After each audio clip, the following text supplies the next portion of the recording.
What happens when you put royalty, celebrities, billionaires, bodyguards, and unresolved tension together at a couple's luxury vineyard retreat? Apparently, chaos. Because what was supposed to be a romantic anniversary getaway quickly turns into stolen glances, dangerous secrets, emotional warfare, and one very suspicious hot air balloon ride. And while everyone's busy falling deeper in love, someone dangerous is watching. Welcome back to Christmas in Old Towne Love Stories, where the wine is expensive, the chemistry is hotter than the fireplaces, and even paradise comes with problems. If you love wealthy romance, possessive men, smart women, royal drama, and couples who would absolutely risk it all for each other, like, comment, subscribe. Now get comfortable because this retreat is about to get messy. The first thing Mel noticed was the silence. No palace staff, no security briefings, no royal schedule waiting outside the door, just soft morning light spilling across cream-colored silk sheets and Prince Sorin's arm wrapped securely around her waist. Her husband's arm. She smiled. Well, that was going to take some getting used to. The honeymoon suite in the renovated castle looked like something out of an old-money fantasy. Floor-to-ceiling windows, white roses arranged beside the fireplace, champagne still resting half-finished near the bed from the night before, and scattered across the carpet, pieces of designer wedding attire neither of them had bothered picking up. Mel tried not to laugh, tried, failed. Behind her, Sorin groaned softly. "Why are you laughing this early in the morning?" She glanced back at him. His golden hazel eyes barely open, face card absolutely unfair. "You threw my shoe across the room." His voice was still rough from sleep. "That shoe was a threat to consummating our marriage. It was Valentino. It was pointy." Mel burst into quiet laughter as he pulled her back against his chest. God, this man. The future king of Avaleria looked devastatingly handsome in his white formal tux, but somehow even better shirtless and half asleep. Sorin pressed a lazy kiss against her bare shoulder. "Good morning, wife." The word alone nearly took her out. She turned slowly in his arms until they were face to face beneath the tangled sheets. "Good morning, husband." His mouth curved instantly. "I like the sound of that. You're smiling like you won something." "I did." There was no hesitation in it, no teasing, just certainty, and somehow that made her blush harder than the kisses. His fingers traced slowly along her waist beneath the sheets before he leaned in again, kissing her softly, warm, unhurried, intimate in the kind of way that made the entire room feel smaller. Private, safe. Last night had been beautiful, not because of the royal wedding, not because of the crown, not because half the world had watched them say "I do," but because for the first time since this whole whirlwind started, they'd finally belonged only to each other. Sorin rested his forehead against hers. "We did it." "I still can't believe you're here." Mel smiled softly. "Sorin, we literally got married yesterday on Christmas Day. I know, I'm still processing, best gift ever. You're the drama. I'm deeply in love." She laughed quietly as his hand slid along her back. Outside the windows, Avaleria glowed beneath the winter morning light, snow-covered hills in the distance, castle rooftops dusted in white, luxury cars already moving through the capital below. It looked like a postcard. But inside the suite, none of that mattered. Not the palace, not the politics of those who rather he wed someone of Avalerian nobility, not the expectations waiting for them outside those doors, just this, just him. Sorin studied her for a long second, his expression softening in that way that still caught her off guard sometimes, like he genuinely couldn't believe she was real. "What?" Mel asked quietly. "You're beautiful." She rolled her eyes immediately. "I look a mess exhausted. You look married." Okay, that one almost got him another kiss, almost. Instead, she narrowed her eyes suspiciously. Was that line rehearsed? "Absolutely not, I'm naturally charming. You're naturally spoiled. And yet you married me anyway," she grinned. "Against my better judgment." He pulled her even closer beneath the sheets. "Terrible decision, you should probably rethink it. Oh, and leave a prince heartbroken. I'd never recover." The playful arrogance in his voice made her laugh again. It was strange sometimes. How quickly Sorin could shift from intimidating royal heir to affectionate menace in under 30 seconds, and somehow she loved both versions equally. A soft chime echoed from somewhere near the sitting area. Mel groaned dramatically. "Please tell me the world isn't looking for us already." Sorin didn't even open his eyes. "If it is, we're unavailable." Another chime, then another. Mel laughed. "That sounds expensive." "That's because everything in this palace is expensive." Reluctantly, she slipped from beneath the sheets, wrapping herself in one of the oversized ivory robes hanging near the bed. Sorin watched her the entire time, openly, unashamedly. "Sir," she said, trying not to smile, "your eyes are disrespectful. My wife is walking around looking like that in silk and asking me to behave. You'll survive." "Debatable." She shook her head, laughing as she padded across the suite. The sitting area looked impossibly luxurious in the morning light. Cream velvet furniture, gold accents, massive floral arrangements, fresh pastries already waiting beside steaming coffee. Royal treatment apparently started early. Her phone buzzed again on the table. Mel picked it up, then poked her lips. "Oh no." Behind her, Soren immediately sat up. "Why did you say that like someone declared war?" She looked over at him. "Because this text is from Brianna. That explains the fear." "Does the mayor have something for you to do?" Mel opened the message fully, her eyes widening as she read. "A luxury couple's retreat. Temecula, California Vineyard Estate. Private jets. Anniversary celebration. The entire friend group invited." "Oh, this is absolutely billionaire behavior," Mel muttered. Soren slid out of bed, low-sitting gray lounge pants doing absolutely nothing to help her concentration. "What is it?" he asked, stepping beside her. Mel handed him the phone. As he read, one eyebrow slowly lifted. "A week at Brianna and Grant's private vineyard estate with your friends," he said carefully. "I guess they've all been married on Christmas Day for the past few years, too. I get it. It's an anniversary couple retreat. I don't know, sounds less peaceful than Paris."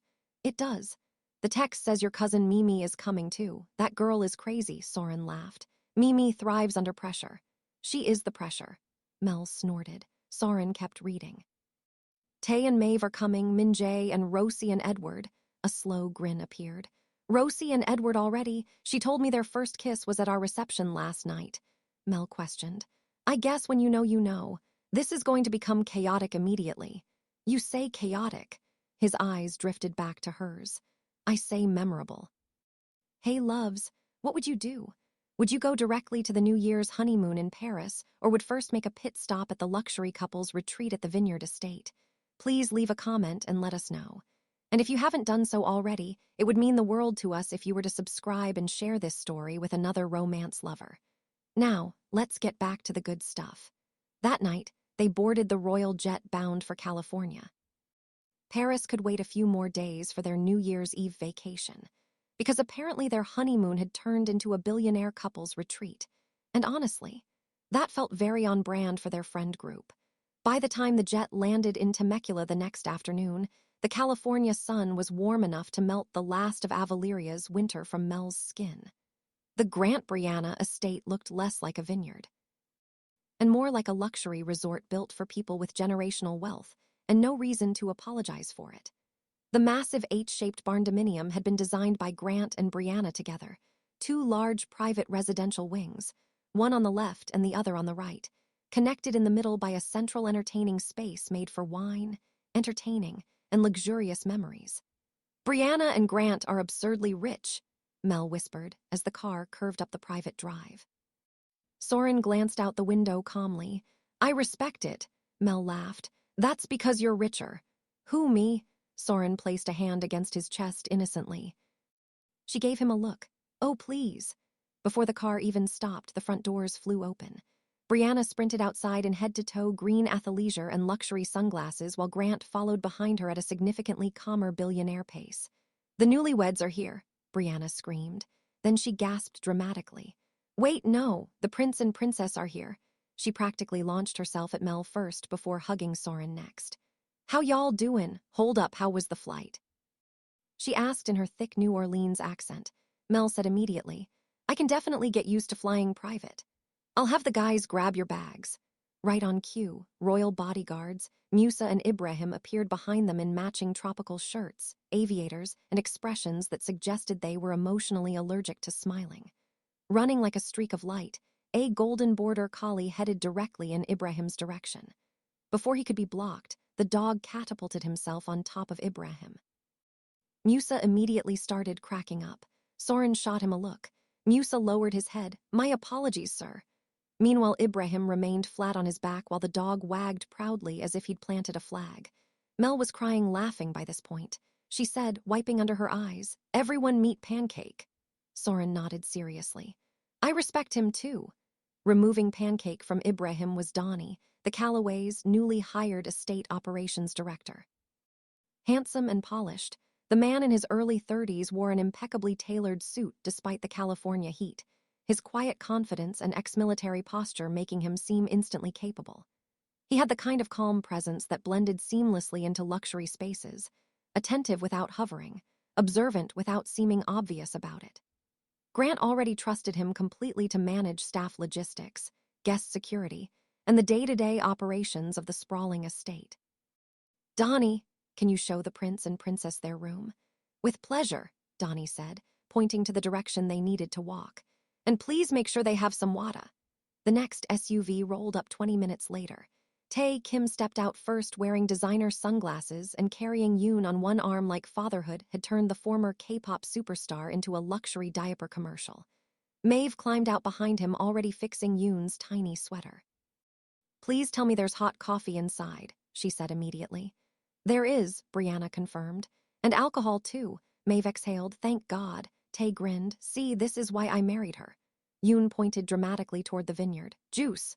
"That is wine, AG," Tae corrected gently. "Daddy's juice." Maeve shook her head. "Absolutely not."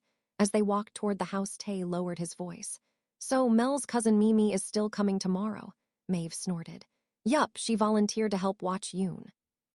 "The dancing cousin. The very one," Tae laughed instantly. Joo-Won looked terrified. He looked interested. He looked stressed. "He can be both." Tae adjusted Yoon higher against his chest before casually adding, "Speaking of Joo-Won, he's coming too." Maeve stopped walking. "Oh, this is about to get messy.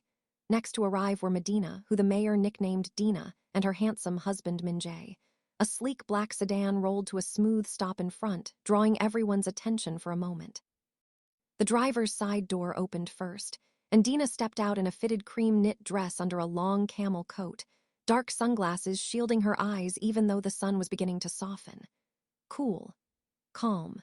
Gorgeous. MinJae, devastatingly handsome, stepped out behind her in an all-black fit that somehow made him look even more intimidating.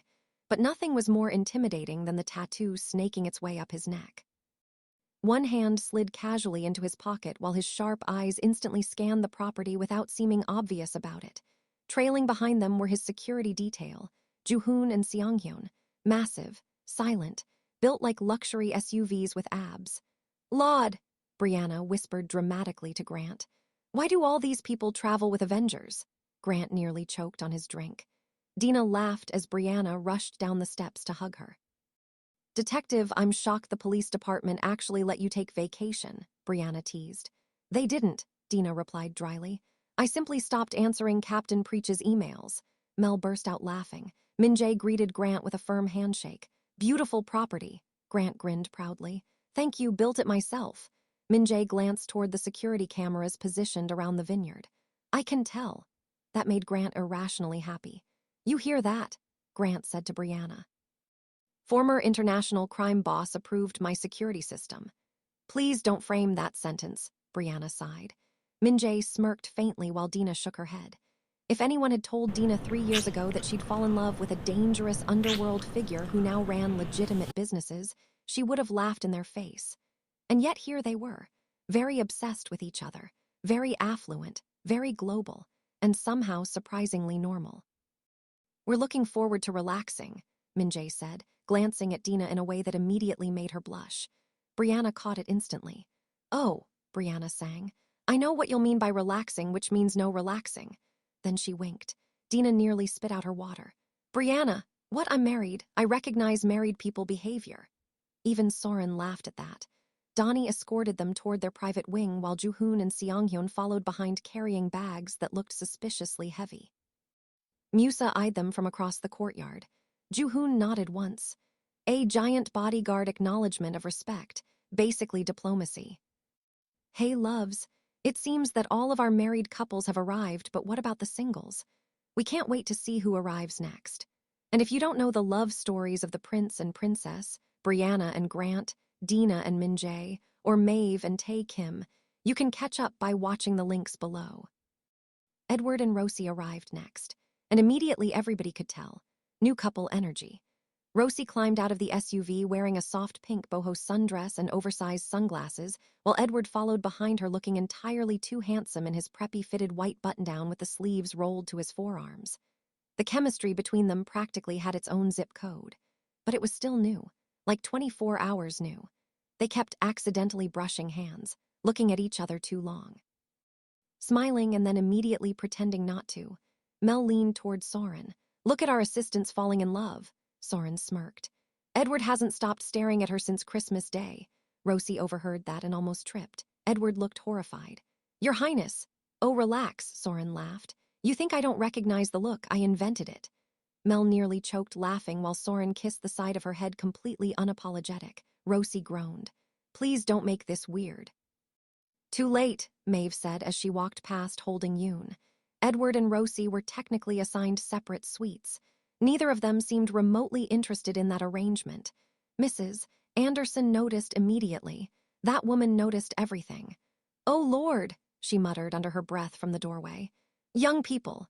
She watched all of the arrivals from inside the house.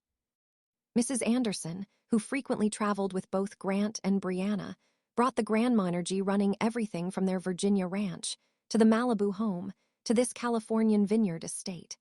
But the last visitor got her attention. "This child has come alone," she said, sipping her tea. Joo-Won was the final arrival of the day. A black luxury car rolled quietly onto the property just as the sunset painted the vineyard gold. Unlike Tae's effortless celebrity charisma, Joo-Won moved with quieter energy. Reserved, polite, expensive-looking. He stepped out in a black sweater and tailored slacks, bleached blonde buzz cut catching the light as Tae jogged down the steps to greet him. "There he is," Tae yelled dramatically. Joo-Won sighed, already exhausted. "I knew inviting myself here was a mistake. You love me. Check your sources." The group laughed as Tae dragged him toward everyone. "This is Joo-Won," Tae announced unnecessarily because literally everyone under 90 already knew who he was. Joo-Won bent at the waist politely. "Thank you for having me." "Welcome to Pandemonium," Grant told him. "Make that luxury pandemonium," Maeve added. "Rich people mess," Brianna corrected, laughing at it all, as everyone headed inside for dinner. Joo-Won quietly took in the room. The jokes, the couples, the warmth. For the first time in a long time, nobody here seemed impressed by him being famous. It was oddly nice.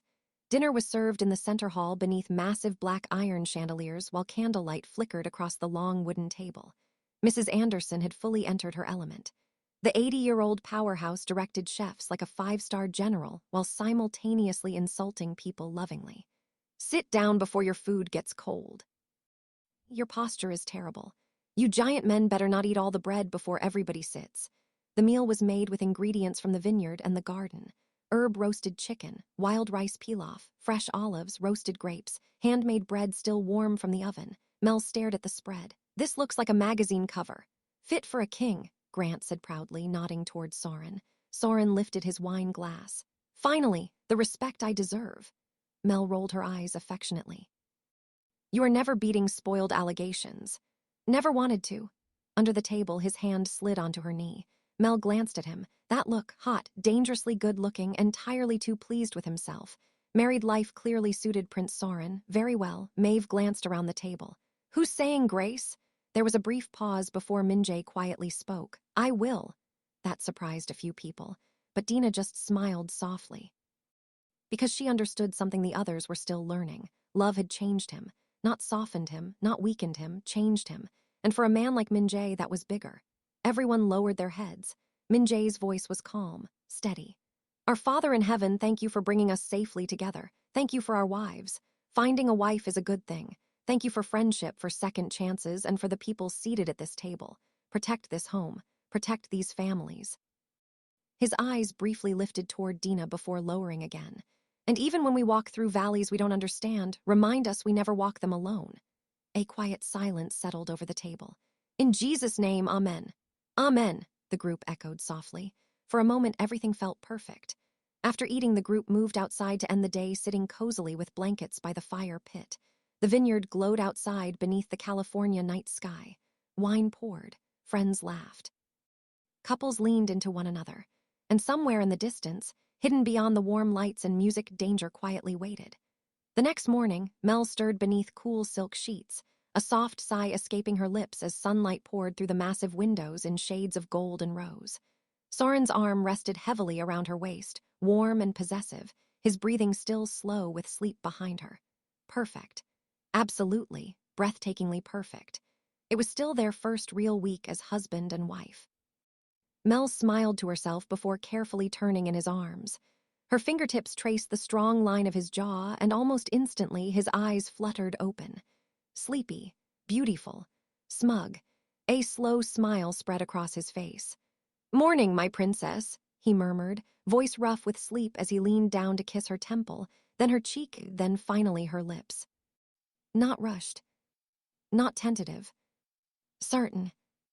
"Morning, my prince," Mel whispered back, nestling closer against him. He smelled like expensive cologne, sandalwood, and entirely too much confidence. "My baby's still sleepy," she teased softly. "Were you dreaming?" Sorin chuckled low in his chest. "Only of you." He pulled her closer until she laughed quietly against him. "No judgmental citizens," he whispered against her skin.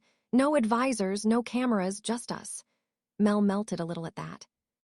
Then suddenly he leaned closer to her ear. "Are you hungry?" he whispered dramatically. "Would you like some water?" Mel burst out laughing. "Oh my gosh, you've only been around Brianna for one day." "I love her accent," Sorin defended. Mel grinned. "Me too, that Cajun girl's sounds extra spicy." Then before she could respond, Sorin flipped her onto her back with enough confidence to make her squeal. "I can show you spicy." "Sorin," she laughed, breathless already.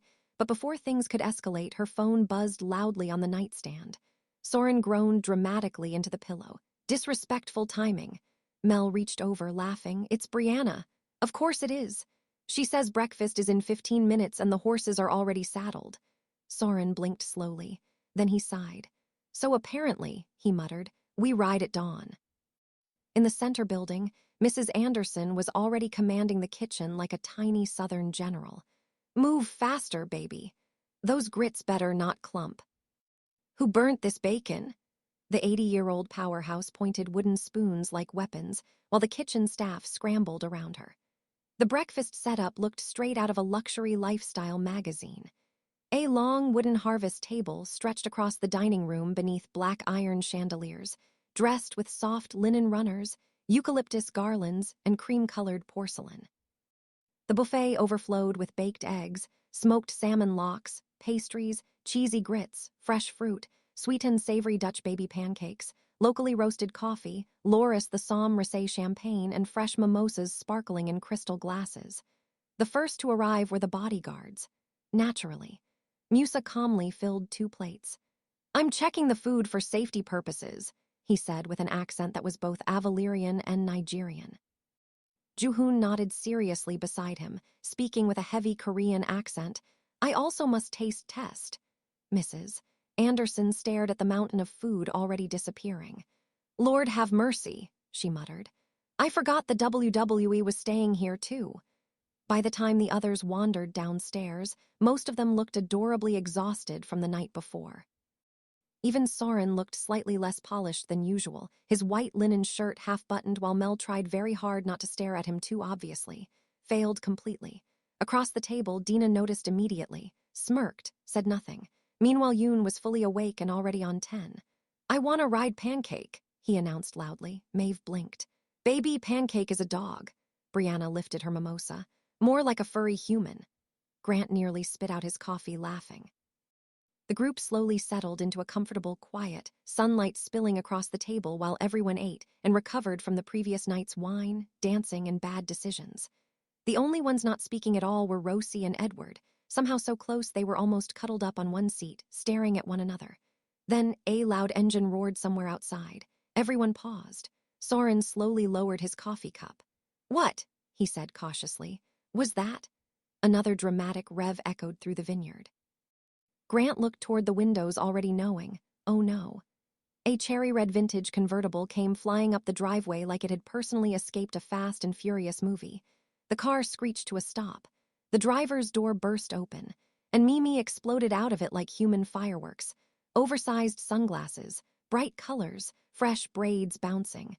tooth gems sparkling, lashes lashing, edges edging. Pure gorgeous chaos. This Grant Brianna estate is better than the photos, she yelled before the car door had fully shut. It's giving rich. Donnie calmly escorted her toward the dining room like this happened every day. It clearly did not. Mee-Mee burst through the doors dramatically. That girl has arrived.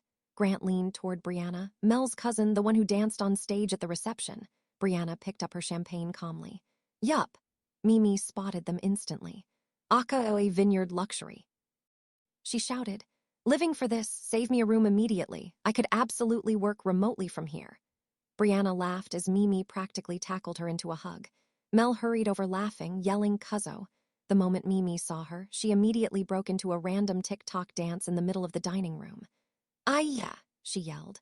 Then she briefly looked over the couples at the table. Dang, it's like a Vogue photo shoot up in here. Why is everybody fine? Sorin watched the entire thing with deep amusement. Well, he whispered to Musa and Ibrahim, the party has now started. Maeve accepted a glass of juice from a passing server and shook her head fondly. Mee-Mee really does believe every room is a stage. Extrovert to the max. Tay laughed. Where does she live again? Maeve smiled. Atlanta, but she actually comes to SoCal quite a bit, especially downtown LA, to buy clothes in bulk. She owns a successful online clothing boutique. At the far end of the table, Joo-Won slowly looked up from his coffee and froze because Mee-Mee had just looked directly at him. Their eyes locked. Mee-Mee grinned instantly. Bright, fearless, dangerous. Joo-Won sat up a little straighter before he could stop himself. Yeah, this retreat had just become significantly more interesting. That afternoon, the group split up across the sprawling estate. Grant, Tay, and Joo-Won stayed behind near the outdoor lounge, overlooking the vineyards, supposedly to discuss a potential hospitality and entertainment venue partnership Grant wanted to expand into Seoul. In reality, Grant suspected at least half the conversation would eventually dissolve into expensive whiskey and Tay trying to convince him to invest in some wildly ambitious media idea. The others headed toward the stables. Well, Brianna announced proudly, adjusting her sunglasses, look at me. 4 years married to a billionaire cowboy, and now I'm leading horseback excursions like I'm on the cover of Ranch and Home magazine. Grant called after her, Bree baby, you absolutely would frame yourself on a magazine cover. I know, Brianna yelled back. Mel laughed as Sorin helped her onto the horse they'd both ride together on. The prince moved with practiced ease, settling into the saddle like he'd been born there, which honestly he had. You ride entirely too confidently, Mel murmured as her arms slipped around his waist. Sorin glanced back at her, golden hazel eyes lazy with amusement. I competed professionally. Of course you did, she muttered. Why are you good at everything? A slow grin spread across his face. Not everything, but I can think of one thing I was good at last night. Mel immediately buried her face against his shoulder, laughing. Sorin, what? He asked innocently. I'm just telling the truth. Nearby, Musa stood beside an enormous black stallion that looked personally offended by his existence. The horse snorted aggressively. Musa narrowed his eyes. He doubts me. Joo-Hoon folded his arms beside his own struggling horse. This one is praying. Seong-Hyeon nodded solemnly. Understandable. Mrs. Anderson, watching from the stable fence with a coffee mug in hand, sighed dramatically. Lord Jesus, she muttered. Why do these poor horses gotta deal with these Conan the Barbarians? Eventually, after several highly concerned stable hands and a brief discussion about weight distribution, the bodyguards were successfully mounted. Barely. The group rode through the rolling hills of the vineyard beneath endless California sunlight. Rows of vines stretched across the landscape like green waves.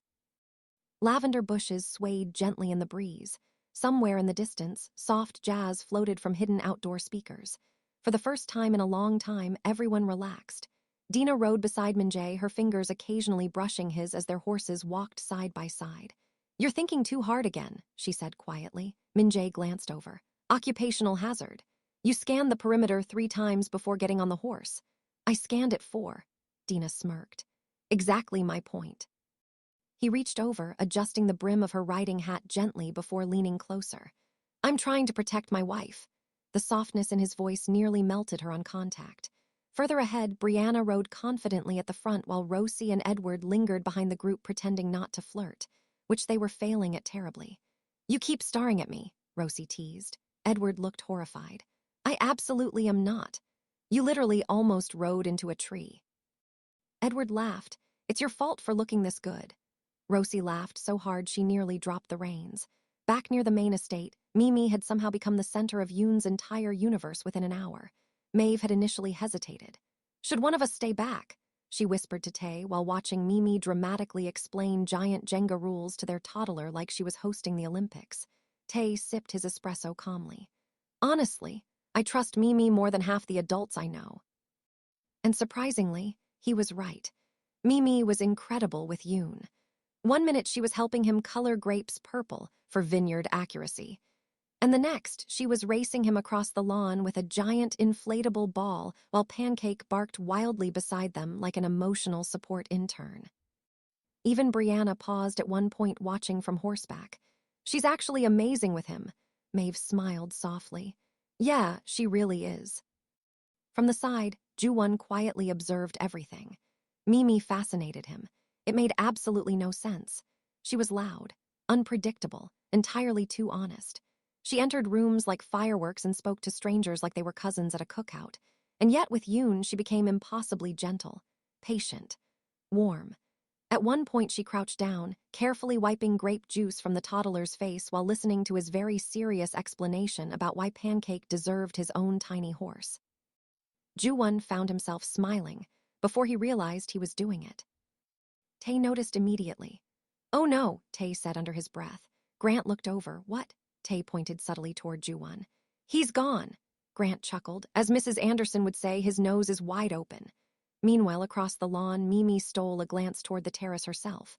Fine, that man was fine, the bleached blonde buzz cut, the lean muscle hidden beneath effortless designer clothes, the calmness, the mysterious quiet thing he had going on, and good gracious, that expensive smell. Not regular cologne expensive either. One-of-a-kind special batch.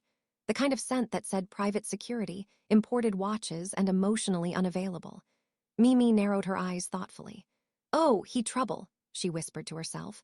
What none of them realized was that they were being watched, surveyed, studied. From the neighboring Vineyard estate, Silas Wang stood near the window of a sprawling modern property recently purchased under one of his shell corporations. His expression remained cold as he watched the Callaways' estate through high-powered binoculars. 3 years ago, MinJae had nearly killed him. The bullet wound had taken many months to heal, but the humiliation had not healed at all. Silas slowly lowered the binoculars, jaw tightening as his gaze settled on Dina writing beside MinJae. Then on Mel. Beside him, Vivienne swirled wine in her glass like she wasn't actively plotting felonies. They look happy, she said bitterly. Silas gave a humorless smile. Not for long. Vivienne's eyes darkened. They embarrassed me, she hissed quietly. That little nobody took my place. Musa and Ibrahim practically dragged me out like I was insane. Silas glanced toward her. You were insane. Vivienne smiled anyway, petty, beautiful, dangerous. Exactly the kind of woman who burned entire rooms down just to feel warm again. Her father's international connections had eventually led her to Silas, and Silas had been more than willing to listen once he heard MinJae-O's name. Tomorrow, Silas said calmly, we enter while they feel safest, like during a relaxing activity. Vivienne stepped closer. And then, Silas looked back toward the vineyard, toward Mel laughing against Sorin's shoulder beneath the California sun. We take what matters most to our enemies. Vivienne's smile turned wicked. I knew contacting you was a good idea. Silas finally looked at her fully, his gaze slow and predatory.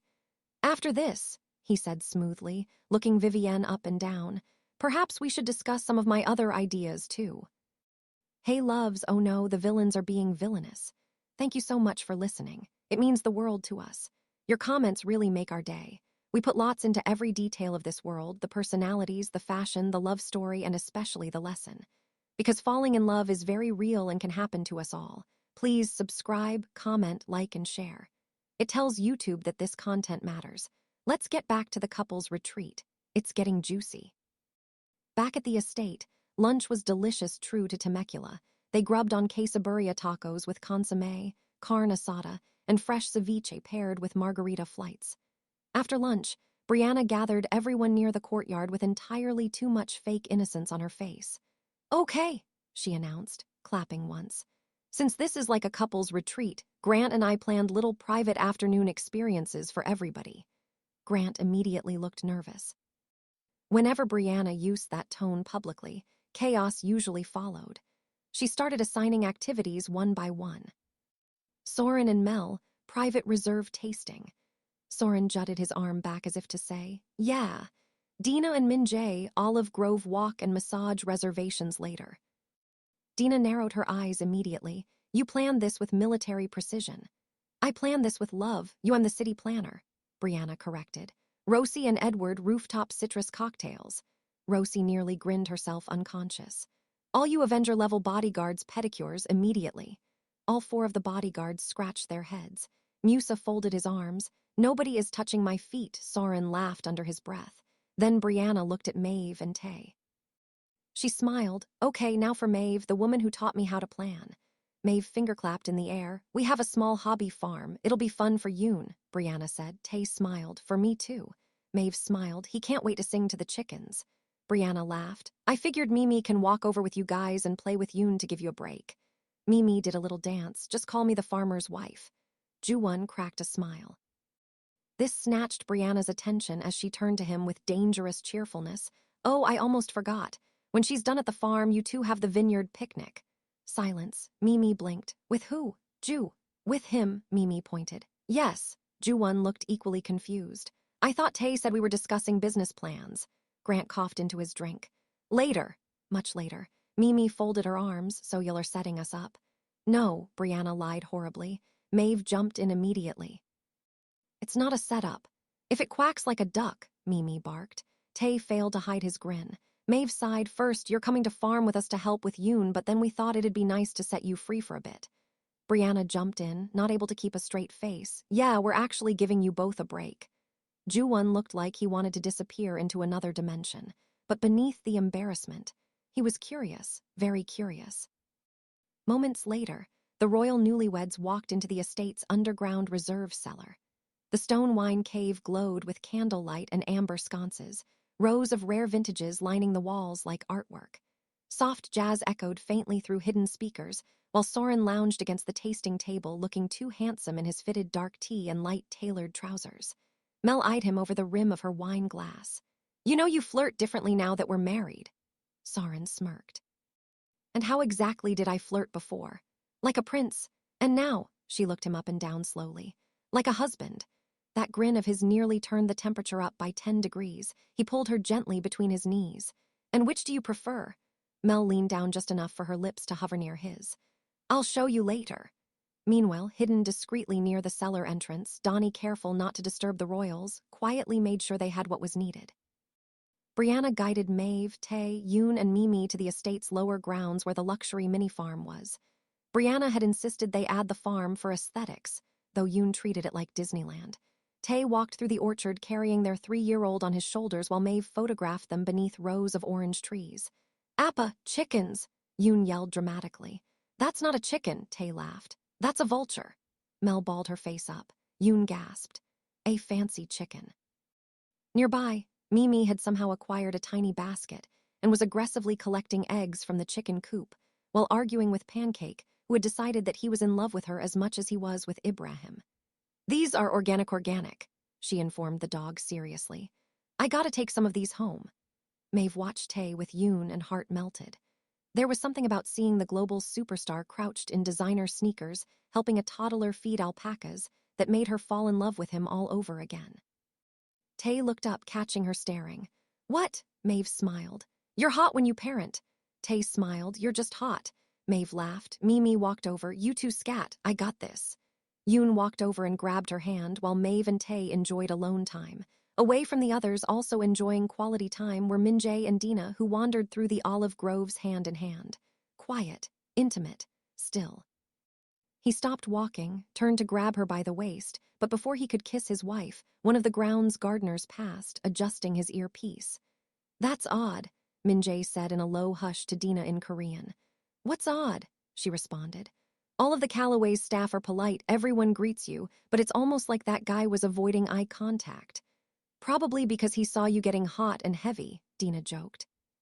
MinJae softly laughed but still looked a little disturbed, and since when does a gardener need to wear an earpiece? MinJae wheels were spinning. Dina noticed the shift immediately. "You're doing it again." MinJae glanced at her. "Doing what?" "Thinking like your old self," he exhaled slowly. "Something feels strange here. I can't put my finger on it." Dina squeezed his hand gently. "Then keep watching, but can we please enjoy ourselves in the meantime?" MinJae said, "Okay," and kissed her on the lips, but he was on alert. Up on the rooftop terrace sat Rosie and Edward. Per Brianna's orders, she had dragged him onto one of the upper terraces overlooking the valley where guests could make custom citrus cocktails. Rosie and Edward finally found a quiet moment alone. The terrace overlooked rolling vineyards glowing gold beneath the late afternoon sun. Bowls of fresh blood oranges, lemons, and herbs sat beside crystal decanters, while soft music drifted through hidden speakers. Rosie leaned against the stone railing watching Edward attempt to make cocktails with far too much concentration for someone simply pouring drinks. "You know," she said with a smile, "domestic is kinda sexy." Edward glanced up briefly. "Domestic? I organize schedules involving heads of state, but I can throw on an apron, too." Rosie cocked an eyebrow, "And yet the cocktail shaker is defeating you." "I'm composed in front of everyone but you." That caught Rosie off guard, and she laughed. God, he loved that sound. Ever since the wedding reception, things between them had changed completely. The stolen glances, the tiny touches in passing, the kiss that neither of them had stopped thinking about for even a second afterward, Edward especially. He set the shaker down and walked toward her slowly. "You keep looking at me like that," he murmured. Rosie tilted her head innocently. "Like what?" "I'm in trouble," he laughed to himself. Her smile deepened. "Yes, you are." The breeze lifted a few strands around her face, and Edward reached out instinctively, brushing them gently behind her ear. The touch lingered. So did the look between them. Rosie's voice softened. "You've been taking care of everyone else for so long, Edward." She stepped closer. "I like when it's just you." Something in his expression shifted at that, less guarded, more honest. "When it's just me," he said quietly, "I think about kissing you constantly." Rosie blinked once, then laughed under her breath. "Well, that's convenient," she whispered, sliding her hand into his jacket, "because I've been thinking about that too." Edward kissed her immediately, warm, certain, like he'd been holding himself back all day. And somewhere below the terrace, Donnie quietly crossed the courtyard carrying a crate of wine bottles, careful not to disturb the budding new couple. As Brianna ordered, Joo-Won and Mee-Mee sat down for their dessert picnic.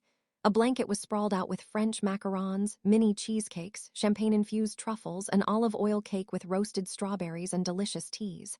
Joo-Won sat first, putting the napkin on his lap with a blank expression.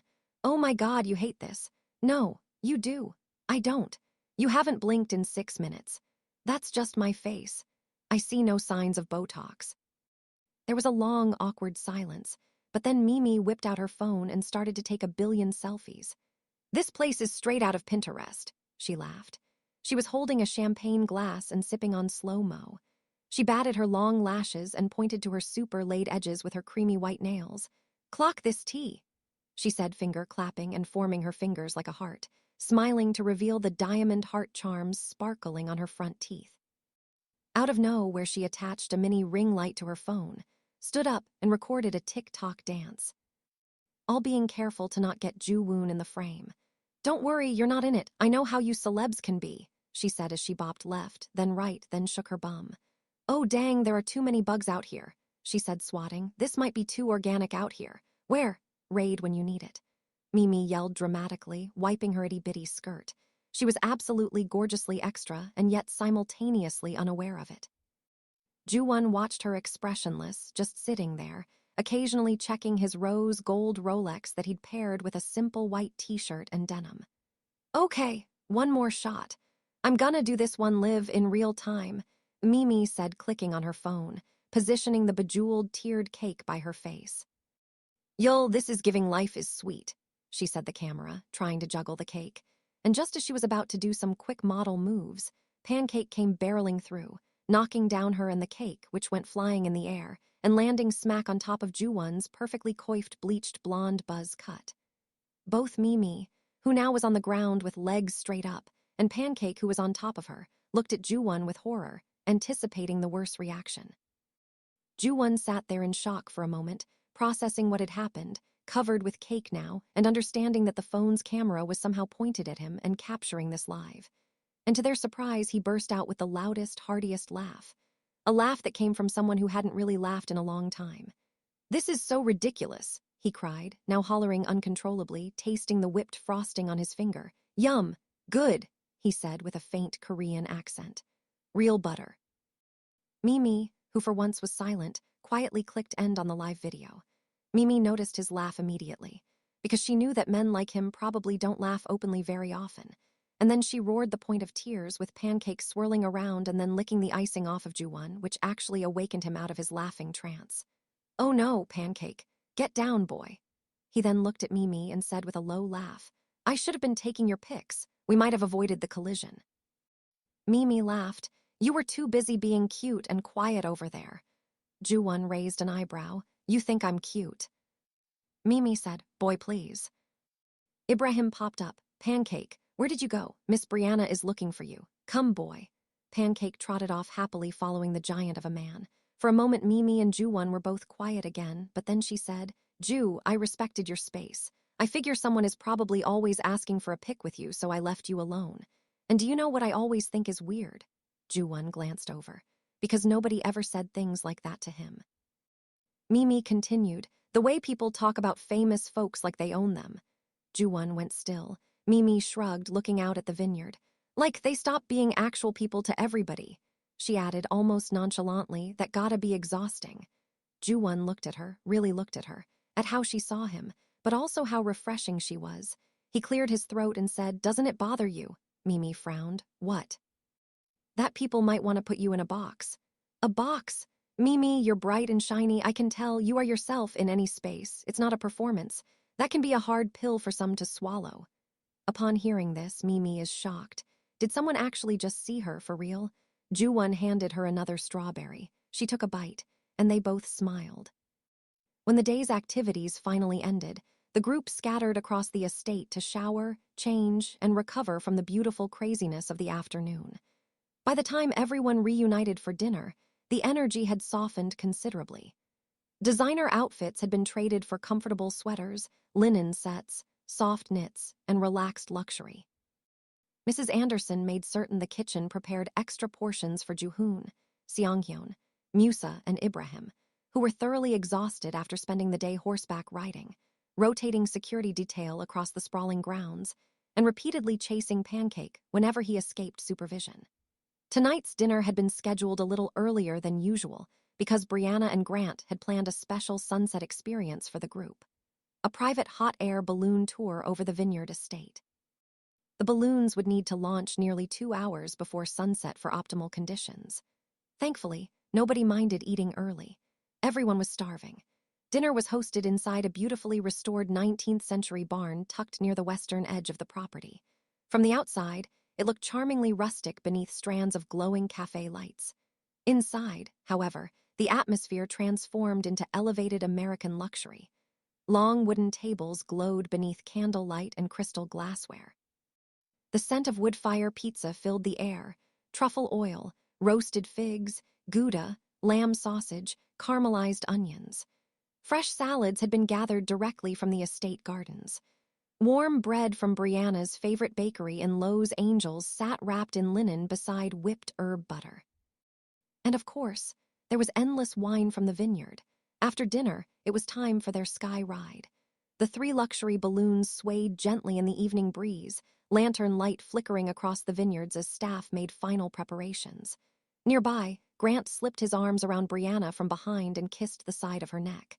"Mrs. Calloway," he murmured, "you've done an impressive job with this anniversary week." Brianna turned in his arms and kissed him sweetly. "Listen carefully to who I assign to each balloon." Grant laughed immediately. "I'm listening. Balloon 1 is the married people balloon, Sorin and Mel, and obviously us. What about Maeve and Tay? They're putting Yoon to bed. Besides," she grinned, "I think they deserve alone time." "Fair point," Grant smirked. "All right, who's in balloon 2? Brianna's eyes sparkled mischievously. "That," she announced proudly, "is the tension balloon." Grant barked out a laugh. "Let me guess. MinJae, Dina, Rosie, and Edward." She pointed at him dramatically. "My man is intelligent. I try. We got the serious people and the undercover flirts all trapped together in the sky," Grant grinned. "And balloon 3, Brianna tried and failed to hold back a laugh. That one, she whispered, is the chaos balloon. Now Grant fully lost it. Brianna slapped his chest lightly. Grant, stop before they hear us. He wiped his eyes. Mee-Mee and Joo-Won. Yup. And Musa and Ibrahim. Since MinJae's bodyguards Seonghyun and Joo-Hoon are staying back with Maeve, Tae, and the baby. Grant leaned down to kiss her once more. My brilliant city planner. Brianna narrowed her eyes playfully. Anniversary planner. Right, sorry, even more dangerous. Before she could respond, Donnie suddenly appeared beside them. Excuse me, sir and madam, he said politely. The balloons are ready for boarding. The 3 luxury balloons drifted higher over the rolling vineyards, the sky now painted in streaks of gold, amber, and deep rose as the sun was setting. Below them, the neighboring estate appeared quiet at first glance. Too quiet. MinJae's eyes narrowed slightly. Fresh tire tracks cut through the dirt near the rear service entrance. One of the exterior sconces suddenly clicked off as the balloon passed overhead. Near the olive trees, a dark SUV sat partially concealed beneath a canvas shade. Not abandoned. Hidden. Dina gently touched his arm. What is it? He kept staring another second before answering. Dina, it's probably nothing. But the low warning hum in his chest said otherwise. The silence lingered for only a moment before Edward spoke beside them, calm as ever. Royal retreats are often strategic, actually. Rosie glanced toward him. Strategic how? Edward rested one hand lightly against the edge of the basket, gaze drifting across the vineyards below. You place political rivals in mildly inconvenient situations for extended periods of time. Dina blinked. That's a real thing. Quite. His tone remained perfectly composed. Shared transportation. Long dinners, unpredictable weather, activities requiring cooperation. Rosie laughed softly. So basically emotional warfare. Diplomacy, Edward corrected smoothly. Rosie pointed at him immediately. That sounds exactly like wedding planning. For the first time all evening, Edward looked genuinely intrigued. Oh, Rosie nodded solemnly. Absolutely. You trap emotionally unstable people together, remove sleep, add expensive flowers, then hope nobody cries in public. Dina burst into laughter. Even MinJae's attention finally shifted away from the estate below. Edward smiled faintly. Remarkably similar strategies, Rosie grinned. And both involve alcohol and hidden resentment. A cornerstone of international relations. This time, MinJae actually laughed under his breath. He thought to himself it's the same with international business relationships, whether legit or de-align with the mafia. He wrapped his arms around Dina and gave her a deep kiss. So deep it made Rosie blush and turn to Edward. The warmth returned to the basket almost instantly afterward, the tension dissolving back into sunset light and drifting laughter as the balloons floated higher above the endless rows of vines. Still, MinJae glanced downward once more, and near the hidden SUV, someone was now standing beside it. The next morning was spa day. This time, the men were sent to the right wing while the ladies took the left. Brianna and Grant had flown in one of the top luxury spa teams from Beverly Hills to massage, scrub, detox, pluck, steam, and restore their exhausted guests after days of non-stop activities. As Brianna explained cheerfully while everyone walked through the marble lobby in matching robes and slippers. Okay, body treatments first, then facials, and we'll finish with manicures before lunch. Everyone nodded approvingly before exchanging kisses, teasing remarks, and reluctant goodbyes as the couples split off towards separate wings. At first, the morning was bliss. The men endured deep tissue massages before retreating to the sauna with chilled towels and expensive mineral water. Meanwhile, the women melted into pure luxury. Warm steam curled through the hydrotherapy room as soft music played overhead. The massive hot tub overlooked the vineyards through floor-to-ceiling windows while jets pulsed beneath clouds of lavender-scented bubbles. This, Mel groaned happily while sipping her drink, is the life. Rosie sighed dramatically beside her. Can we stay here forever? Brianna laughed. Baby, you sound like me now. But we mostly stay at the ranch in Petersburg. The mayor would lose her mind if I ever quit that job. That's true, Dina laughed. Nearby, Maeve sat just outside the tub with Yoon balanced in her lap, gently bouncing him while he played with one of his toys. Then her phone rang. Maeve glanced down and smiled. Speak of the mayor. Brianna grinned immediately. Oh, Lord. Maeve placed the call on speaker. The mayor's voice filled the room instantly. Just look at my entire team living the good life. Everyone burst into laughter. Madam Mayor, Brianna said dramatically, you deserve to be here too. Somebody has to keep Petersburg functioning, the mayor replied. Janice's voice chimed in nearby, and somebody has to stop the mayor from trying to reorganize city budgets at midnight. Mel laughed. That sounds accurate. It is accurate, Janice replied. Maeve smiled warmly. We'll bring you both wine. Bring me the expensive kind, the mayor answered immediately. You got it, Maeve teased. The call ended moments later beneath lingering laughter and soft music. Then Yoon suddenly rubbed something sticky across his cheek. Maeve blinked. Oh no, I left the wipes in his bag. Mel immediately stood. I'll grab it. Maeve pointed toward the next room. It's by the chaise lounge. Mee-Mee popped up beside the tub. And I'll take Uniboo. Maeve, get your mom boss self in the water right now. Everyone laughed again. Maeve finally slid into the hot tub with a grateful sigh while Mel disappeared through the adjoining doorway. At almost the exact same moment, Donnie entered with Mrs. Anderson beside him carrying a tray. Well, hello, girls, Mrs. Anderson chirped brightly. Hi, Mrs. Anderson, they answered nearly in unison. I baked fresh pastries for y'all. Don't let those men eat everything before dinner. Brianna smiled warmly. Thank you, Mrs. Anderson. That's my contribution to society, she replied proudly. Feeding the A-team. The women burst into laughter, then Donnie cleared his throat politely. Sorry to interrupt, ladies, but Mrs. O, Dina turned. Yes, there's a phone call for you in the front room. I believe it's your husband. Oh, Dina frowned slightly. Why wouldn't he just call my cell? Donnie gave a small shrug. He said the signal was unstable in the men's wing. Oh. Still wrapped in her robe, Dina climbed from the hot tub and quickly dried her hands. I'll be right back. As Dina followed Donnie and Mrs. Anderson out of the room, Brianna tilted her head slightly. That's odd. Maeve looked over. What is? We have top-notch Wi-Fi here. Grant made sure of it. Before Maeve could respond, in the other room, Mel found Yoon's bag beside the chair. Got it. A hand slammed over her mouth. Hard. Her scream disappeared instantly. The bag crashed to the floor, wipes and toddler snacks scattering everywhere as two large men dragged her backward toward the side exit. Mel fought violently, kicking, twisting, trying to scream, but within seconds she was gone. Meanwhile, Dina had just stepped into the front hallway when three figures lunged from the shadows. One grabbed her arms. Another wrapped an arm around her waist. The third reached for her mouth. Big mistake. Dina bit down hard enough to make him scream. Then she drove her elbow backward into someone's ribs and dropped suddenly beneath their grip. One of the men grabbed her again. Dina twisted hard and slammed her heel directly into his knee. A crack. He collapsed instantly. Female attacker rushed her next. Dina struck first, fast, sharp blows, one to the throat, another to the temple. The woman crumpled immediately. The final man tried overpowering her with brute force, but Dina swept his legs out from beneath him and sprinted full speed back toward the spa. Behind her, she heard shouting, walkie-talkies, footsteps. At the hot tub, Maeve frowned. Mel's taking a while. Rosie stood immediately. I'll check. But the second Rosie entered the next room, her stomach dropped. Yoon's bag lay spilled across the floor. No Mel, no movement, no sound. Rosie's voice cracked instantly. Mel! Nothing. Panic exploded across her face. She grabbed the bag and ran. Girls! Everyone looked up. Rosie was already crying. Mel is gone. Silence crashed through the room. Brianna stood instantly. What? Mee-Mee's face tightened.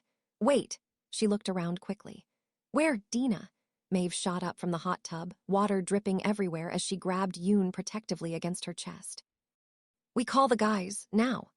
The men arrived from the other building almost immediately, and the second Sorin entered the room, everyone felt the shift. Not panic, something colder. MinJae stood beside him looking equally terrifying, his expression growing dangerous by the second in the worst possible way. Everyone began speaking at once. Rosie cried into Edward's chest. This is terrible. Tay ran over the Maeve, immediately checking on she and Yoon. Brianna grabbed Grant's hands tightly. How could this happen here? Grant was already on the phone. Someone shut down estate communications. When? Voices overlapped. Questions. Fear. Then Sorin spoke, quiet. Not loudly, not aggressively, but with unmistakable princely authority. The room fell silent instantly. Sorin's clenched his teeth. Someone took my wife.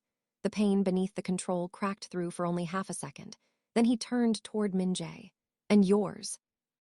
At almost the same moment, the front doors burst open. Dina stumbled inside, breathing hard, hair disheveled, robe half falling off one shoulder. They tried to take me, she gasped. MinJae moved so fast to reach her that it startled everyone. He grabbed her immediately, holding her against him with crushing force, immediately looking her over. Dina, are you hurt?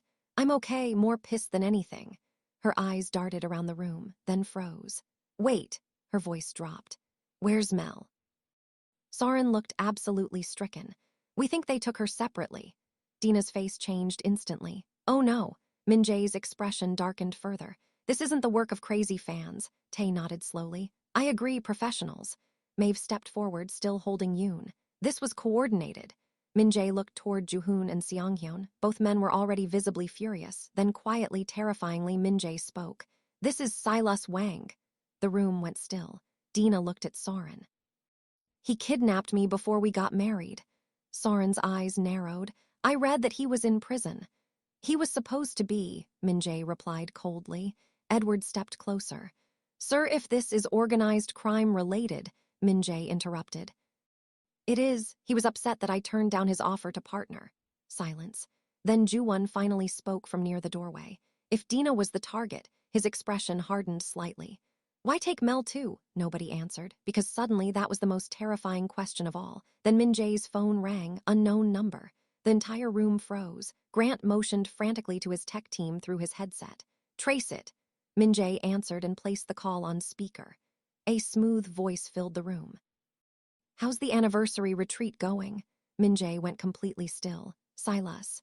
If you do not return my wife and Mel immediately, MinJae said quietly, your life is over and the pain won't be slow. Those gunshot wounds will feel like scratches.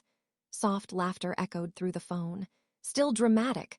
Too bad you're still breathing, MinJae replied. Sorin stepped closer beside MinJae. What do you want? Oh, good, Silas purred.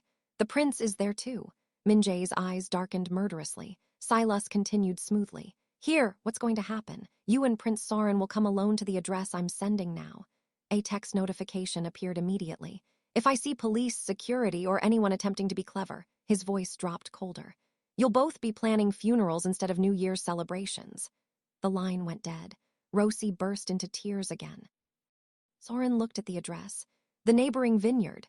Grant's face drained. That place has been abandoned for years. Maeve shook her head slowly. I guess not.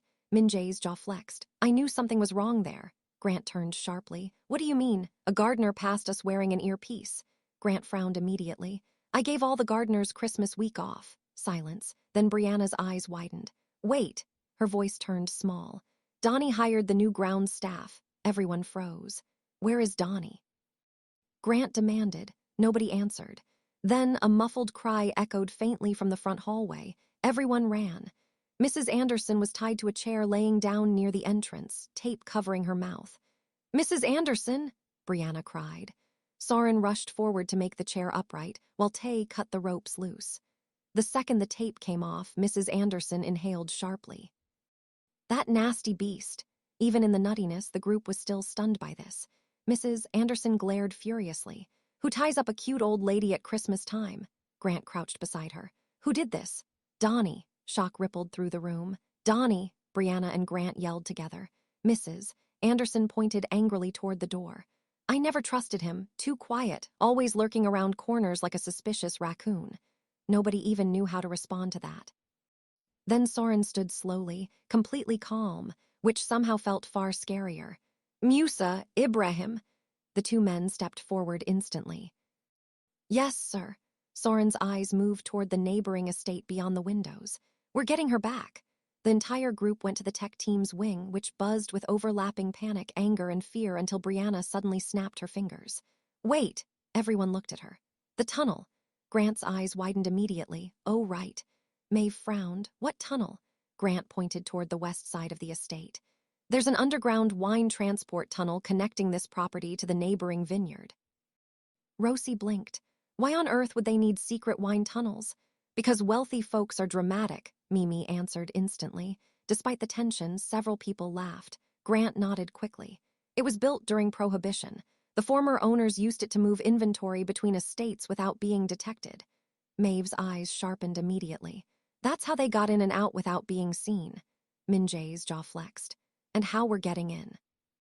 Before anyone could answer, Tae quietly stepped away and pulled out his phone. Maeve noticed first. Tae, He hesitated for half a second before dialing. The room fell strangely quiet, listening to him speak Korean under his breath. Not A-list actor Tae, not charming Tae, different, dangerously calm. Finally, he spoke in English. My cousin Yuna says Silas has been in the United States for at least a week. MinJae looked up sharply. She's sure, Tae nodded. She said word spread quickly after someone matching Silas' description started buying loyalty from smaller crews. Maeve crossed her arms tightly. He's building alliances. Tae nodded again. And Yuna says he's angry. MinJae gave a humorless laugh. He's always angry. No, Tae corrected quietly. She said humiliated. Silence. MinJae looked at his wife, the detective, because he knew she understood the difference. She immediately pulled out her phone. I'm calling the authorities. MinJae turned toward her sharply. Dina, honey, no cops. Her eyes flashed. I am a cop. This is different. No, she snapped. This is exactly why people like me exist.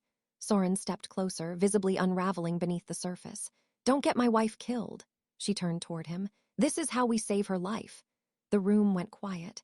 Then more calmly, she explained. I worked with the CIA for years dealing with organized international crime. If Silas has alliances now, this is beyond local police.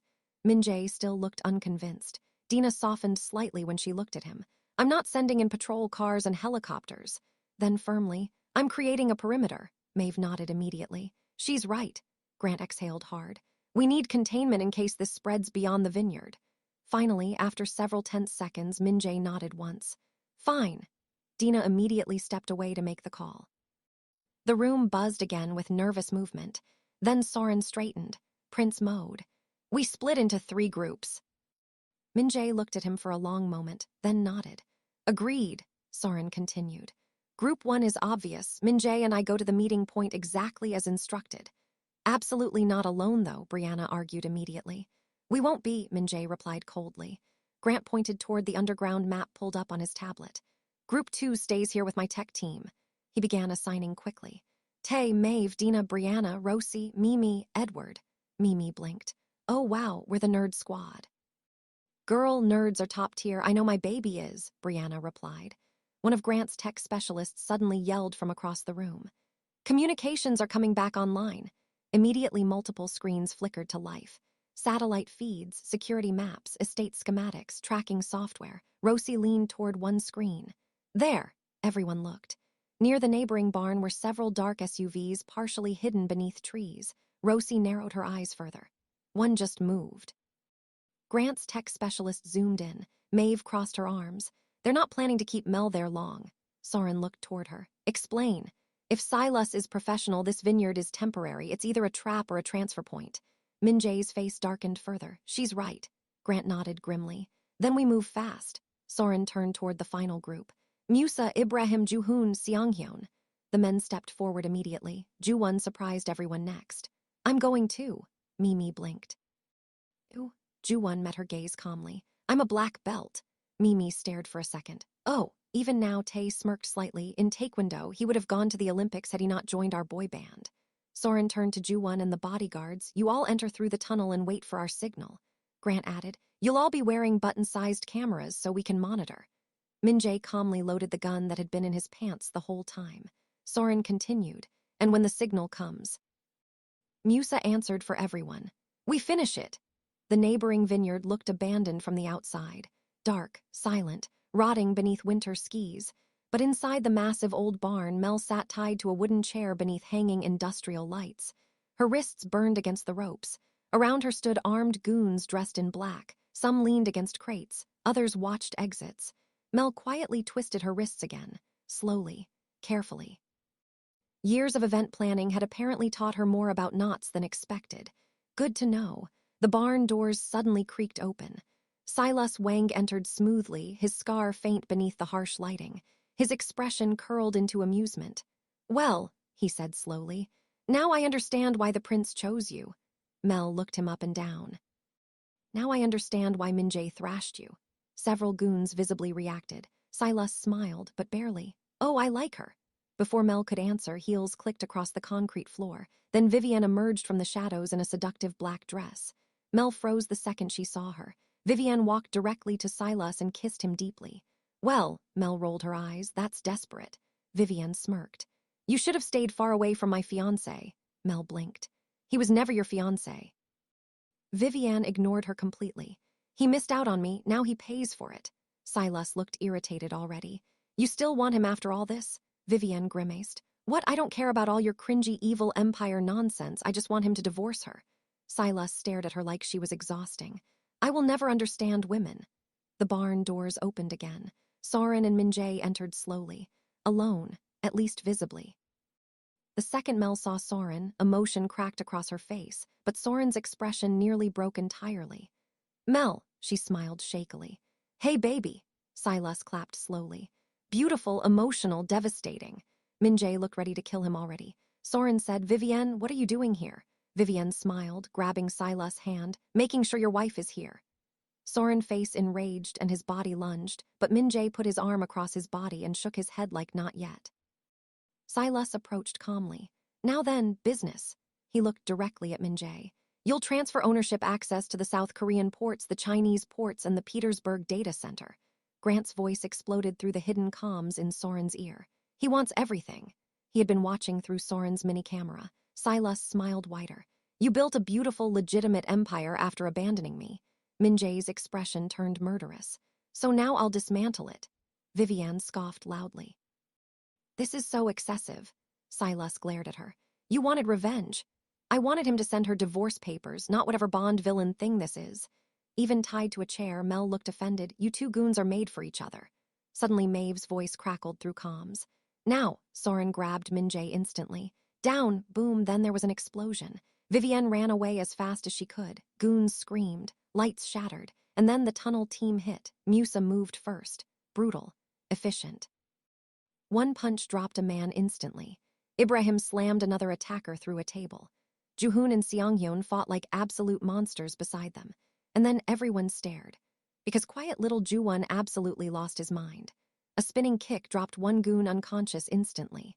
Donnie charged him, obviously special ops trained, but Joo-Won flipped him onto the concrete hard enough to crack the floor beneath. Mee-Mee's voice screamed through comms. Oh what? He's K-pop Batman. Even Tae blinked. I did not know he could do that. The fight became chaos, fast, violent, efficient. Vivienne screamed and ran for the exit in heels. Mel finally loosened one rope completely, then another. She ripped herself free just as Sorin reached her. The second he pulled her into his arms, his composure shattered completely. Mel wrapped herself around him instantly. I'm okay, she whispered quickly. I'm okay. Meanwhile, MinJae reached Silas, and all restraint disappeared. The first punch snapped Silas backward. The second sent blood across the concrete. The third terrified everyone. Even Silas looked afraid now. MinJae grabbed him again violently. You touched my wife. Another punch. You touched my family. Another. Sorin immediately shoved Mel behind him and grabbed MinJae. Enough! MinJae struggled against him furiously. Sorin looked directly into his eyes. Don't let him drag you back to the old you. Silence, heavy breathing, rage, pain. Then Dina ran into the barn. The second she saw MinJae, she grabbed his face and kissed him hard. It's okay, she whispered against his lips. Let it go. Slowly, painfully, MinJae released Silas. Moments later, sirens exploded outside. Then boots, shouting. Tactical team! Tae and Edward entered alongside armed CIA officers flooding the barn. One by one, the remaining criminals were dragged away in handcuffs. Silas, bloodied and barely conscious, smiled weakly at MinJae while agents hauled him upright, like he still thought he'd won something. MinJae stared back coldly, but this time he walked away. Straight toward Dina, who he held like he would never let her go again. That night, nobody slept alone. The couples held each other tighter, longer, like separation itself had become terrifying. Across the estate, quiet emotion settled into every room. And somewhere near midnight, Mee-Mee cornered Joo-Won near the wine cellar. You really did your thing today, she admitted. Joo-Won looked embarrassed already. It was nothing. She jutted her head back and then laughed. Boy, please, it's always the quiet ones. He smiled slightly. Then she added softly, so we should stay in touch. Joo-Won stepped closer slowly, touched her chin gently, then kissed her deeply enough to completely shut her up. When he finally pulled back, his voice dropped low. I'd like to do more than stay in touch. Mee-Mee eyes widened. Then she grinned. Say less K-pop. The next evening, the vineyard glowed beneath gold lights, music, and winter stars as everyone gathered for one final celebration. At dinner, Sorin slowly lifted his wine glass. "I'm proud of all of you." The table quieted. Then Sorin looked directly at MinJae. "But especially you." MinJae frowned slightly. Sorin continued quietly. "You had every reason to destroy your enemy." Silence settled over the table. "But if you are truly becoming a man of faith," Sorin lifted his glass slightly higher. "Remember Exodus chapter 14, verse 14, the Lord will fight for you, you need only to be still." MinJae looked down quietly, then nodded once. "To new beginnings." Everyone lifted their glasses. "To new beginnings." And later that night, the vineyard became alive again. A private DJ played beneath glowing chandeliers while everyone danced, laughed, drank wine, and celebrated. Mee-Mee and Joo-Won ended up dancing on each other yet again on a small stage to bounce music, which was of course Brianna's favorite music, while everyone screamed and hyped them up. Nearby, little Yoon attempted to teach Pancake how to dance. Pancake mostly spun in circles and barked at invisible enemies. Maeve filmed everything crying laughing, and for the first time since the attack, peace fully returned. The next morning, everyone said long goodbyes. Drivers picked up the cute couples. Joo-Won made plans to meet Mee-Mee in LA since he'd be performing there for New Year's. Edward and Rosie agreed to attend the show together. Sorin and Mel quietly boarded their private jet to Paris for the romantic getaway they were supposed to have all along. Their romantic New Year's Eve in Paris. As Mel rested against his shoulder mid-flight, Sorin kissed the top of her head gently. "No more kidnappings." Mel smiled sleepily. "Please and thank you." On New Year's Eve, they stood wrapped in each other's arms beside the window of their five-star hotel suite, the Eiffel Tower glowing brilliantly against the Paris night sky. Below them, the city shimmered with celebration. Then the fireworks began. Gold exploded across the sky in dazzling waves of light, reflecting in Mel's eyes as she looked up at Sorin. Mel smiled. "You know," she said lightly, "Vivian got away. That woman is absolutely insane. She's delusional." Sorin laughed quietly. "Delulu," Mel nodded. "I would never divorce your fine self." Now he laughed for real, pulling her closer against him. "You better not, my princess." Mel smiled slowly at the nickname. "I like the sound of that." Mel stopped breathing for a moment. Sorin's expression softened as he brushed his thumb gently across her cheek. "One day," he said quietly, "it'll be my queen." And as fireworks lit the Paris skyline around them, they kissed slowly and deeply, both knowing the same truth without needing to say it aloud. Their love was battle-tested, and it was forever. This has been Christmas in Old Towne, where ambitious women, unexpected love, and the holiday spirit collide. Please subscribe, like, comment, and share. Hit the notification bell and fall in love with our stories. More romances are coming, all happening in the city of Petersburg. The more people subscribe, the more love stories we can tell. Join our Patreon for exclusive behind-the-scenes access as we bring our actual Christmas romantic comedy to life. You'll find all of the information in the description. The more you support, the more love stories we get to tell. And if you're new here, you've got some catching up to do. In Petersburg, the mayor's inner circle is full of brilliant, dynamic women, and each of them finds love at Christmas. Be blessed, and have a very merry everything.